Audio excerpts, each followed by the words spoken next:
মূল্যবান জিনিসপাতি নিয়ে ওই মোটুকে ওখানে গাছের সাথে বেঁধে রাখে।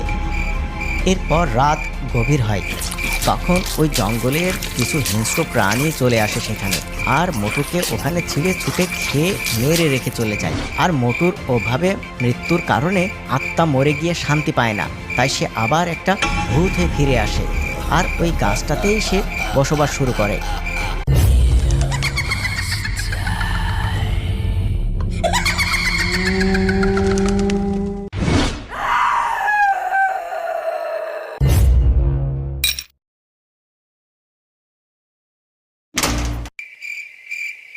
একদিন মোটু শহর থেকে বাড়ি ফিরছিল, আর বাড়ি ফিরতে বেশ রাত হয়ে যায়।